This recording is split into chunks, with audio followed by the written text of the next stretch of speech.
नमस्कार साथियों, आज की कहानी है पति एक और पत्नी दो।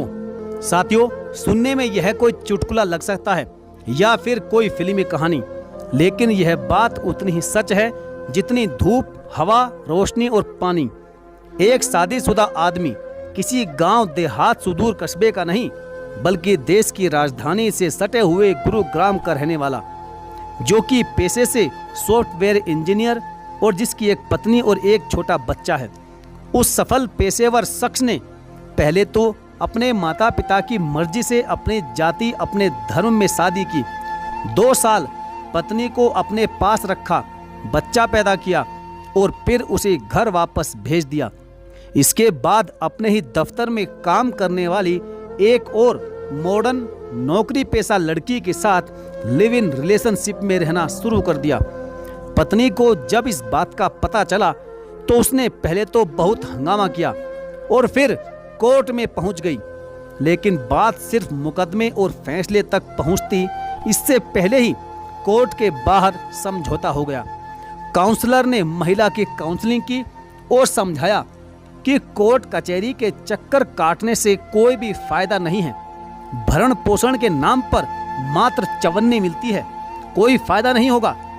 इसलिए बेहतर यही होगा कि बीच का कोई रास्ता निकाल लो।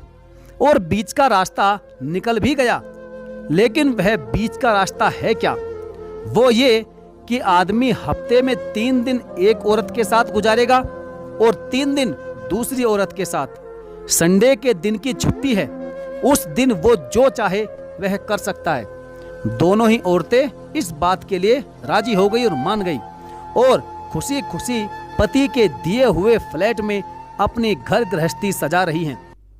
सोमवार से बुधवार पत्नी के भाग जागेंगे और गुरुवार से शनिवार लिव इन पार्टनर के। संडे को उन दोनों में से जिसके भी एक्स्ट्रा भाग जागे वो तुलसी माता को एक्स्ट्रा जल चढ़ाएगी और फिर सौभाग्य का एक्स्ट्रा सिंदूर भी लगाएगी। लोगों ने इस कहानी को किसी हास्य कथा की तरह पढ़ा है या फिर किसी गॉसिप कॉलम की तरह। मर्दों को उस मर्द की किस्मत से जलन हो रहा है और औरतों की थोड़ी आह निकली जरूर है, लेकिन आत्मसम्मान को सिल बट्टे में पीस चुकी और इमाम दस्ते में कूट चुकी औरतें बस इतनी सी बात से संतुष्ट हैं कि उनके सर पर कम से कम एक छत तो है, 2 वक्त की रोटी की गारंटी तो है और हफ्ते में 3 दिन तो पति का साथ है। अगर पूरा ही छोड़ देता तो फिर वो कहाँ जाती, किसका मुंह ताकती? इस कहानी की दोनों ही स्त्रियों ने अपने स्वाभिमान को घोलकर पी लिया है, लेकिन हम यहाँ पर बहस स्वाभिमान पर नहीं करेंगे। अभिमान की, आत्मसम्मान की, अपने आदर की बात तो तब आती है जब जीवन की गारंटी हो और तब आर्थिक जमीन हो, सिर पर छत हो, हाथ में पैसा हो। जिन औरतों को जिंदगी से उनके यह बुनियादी हक ही छीन लिए गए, वह आत्मसम्मान के लिए जान नहीं देती, वह सिर्फ जिंदा रहने की लड़ाई लड़ती है। इंसान मखमली चादर के बारे में तब सोचता है जब उसका पेट भरा हो और सोने को पलंग तो हो, सिर पर छती ही नहीं तो चटाई भी फूलों की सेज होती है। इसलिए विचार विमर्श का मुद्दा यहाँ स्वाभिमान नहीं है। इस पूरे नैरेटिव में जो बात सबसे इंटरेस्टिंग और मजेदार है वह है काउंसलिंग करने वाले वकील हरीश दीवान का ये कहना कि हमारे देश में गुजारा भत्ता के नाम पर पत्नी को सिर्फ 7-8 हजार रुपए ही मिलते हैं। पति की सैलरी चाहे 2 लाख क्यों ना हो। कोर्ट को लगता है कि आर्थिक रूप से पति पर निर्भर पत्नी मात्र 7 हजार रुपए में महीने का खर्चा निकाल लेगी। हरीश दीवान नामक वकील ने बाकी जितनी भी लफाजियां की हो, लेकिन ये एक बात तो वे बिल्कुल सच बोल रहे थे। अपने जीवन का ज्यादातर वक्त शादी को, उस रिश्ते को और उस पति को देने वाली स्त्री को जब एक पति बिना दमड़ी दिए सड़क पर छोड़ देता है तो हम कल्पना भी नहीं कर सकते कि तलाक की प्रक्रिया से गुजर रही और गुजारे भत्ते के लिए कोर्ट और पति का मुंह ताक रही हजारों औरतें इस देश में किस दुख और त्रासदी से गुजर रही हैं। उसके पास कोई प्रोफेशनल एजुकेशन नहीं है। नौकरी के, काम के, प्रोडक्टिविटी के, क्रिएटिविटी के सबसे बेहतरीन साल उस औरत ने उस आदमी के लिए खाना बनाते हुए, उसके अंडरवियर बनियान धोते हुए, उसका एंटरटेनमेंट करते और उसके बच्चे पालते हुए गुजारे हैं। वो उसका श्रम और इन्वेस्टमेंट था, वहीं उसके सुख, सुरक्षा और भविष्य की गारंटी थी। लेकिन वह एक ऐसा इन्वेस्टमेंट निकला जिसमें किया गया सारा इन्वेस्टमेंट एक दिन डूब गया और अब वह औरत सड़क पर आ गई है। उसके लिए अब कहीं पर भी शरण नहीं है, कहीं न्याय नहीं है। शादी के इतने सालों में यही सारा इन्वेस्टमेंट आदमी भी कर रहा था, लेकिन उसका इन्वेस्टमेंट कहीं ज्यादा सुरक्षित जगह पर था। वो खुद को नौकरी में इन्वेस्ट कर रहा था, प्रोफेशनल सफलता में, प्रमोशन में, एक घर जमीन खरीदने में, बैंक बैलेंस बनाने में, स्टॉक मार्केट और म्यूचुअल फंड में, नेटवर्किंग में और अपनी मार्केटिंग में। अपने पैरों के नीचे एक मजबूत जमीन और सिर के ऊपर सॉलिड आसमान में इन्वेस्टमेंट दोनों कर रहे थे। लेकिन आदमी का इन्वेस्टमेंट सही जगह पर था, उसकी मेहनत डूबी नहीं, वह सड़क पर नहीं आया। रिश्ता टूटने के बाद भी उसके सिर पर छत है, पैरों के नीचे जमीन और बैंक में पैसे हैं।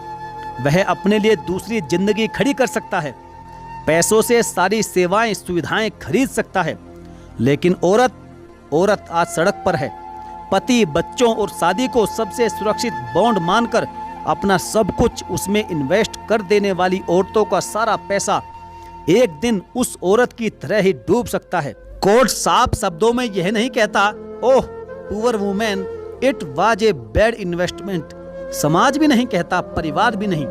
सब कहते हैं कि औरत की तकदीर ही खराब थी, इसके तो भाग्य में यही लिखा था, विधाता की यही मर्जी थी। कोई यह नहीं कहता कि पैसा गलत जगह लगाया है। ये दुनिया का सबसे इनसिक्योर बॉन्ड है, कब डूब जाए कुछ पता नहीं। घर परिवार, समाज और लोग यह बात कहते नहीं, क्योंकि उन्होंने सदियों से औरतों को इसी इनसिक्योर इन्वेस्टमेंट की ट्रेनिंग जो दे रखी है, ताकि स्टॉक मार्केट, जॉब मार्केट और सभी सुरक्षित जगहों पर उनकी मोनोपोली कायम रहे, उनका अकेले का कब्जा, उनका एक छत्र साम्राज्य। और अगर किसी दिन ऐसा हो कि औरत रोती बिलबिलाती न्याय के लिए कोर्ट पहुंच जाए, तो कोर्ट के बाहर उसे रोटी के 2 टुकड़े देकर समझा बुझाकर समझौता करवा दो। औरत के सिर पर छत भी रहेगी और मर्द के पास आजादी भी। औरत के सम्मान की कीमत पर मर्द का राज कायम रहेगा। समझौता करवाने वाले वकील को मानवता और इंसानियत का एक्स्ट्रा तमगा मिलेगा, वह अलग। साथियों, ये कहानी कोई चुटकुला नहीं है। यह कहानी सुनने में भले ही बड़ी अजीब लगे, लेकिन इसके पीछे यंत्रणाओं की, एक पक्ष के कमजोर और परजीवी होने की, उसकी मिट्टी हो गई सालों की मेहनत की, कुचले गए उसके सम्मान की, रोंदे गए स्वाभिमान की सैकड़ों साल लंबी दास्तान है। लोग इस पर हंस रहे हैं क्योंकि लोग औरतों के ऐसे दुख पर सिर्फ हंसते हैं, वह भी जिनका इस दुख में योगदान है। तो साथियों, यह थी आज की हमारी दर्द भरी कहानी। आपको कहानी कैसी लगी आप हमें कमेंट करके जरूर बताएं, और यदि आपके इस पर कुछ अलग विचार हैं तो वह भी कमेंट बॉक्स में जरूर लिखें। यदि आपने अभी तक हमारे चैनल को सब्सक्राइब नहीं किया है तो सब्सक्राइब करके बेल आइकन को जरूर प्रेस कर ले। तो चलिए साथियों, मिलेंगे फिर और किसी कहानी के साथ, तब तक के लिए धन्यवाद। जय हिंद।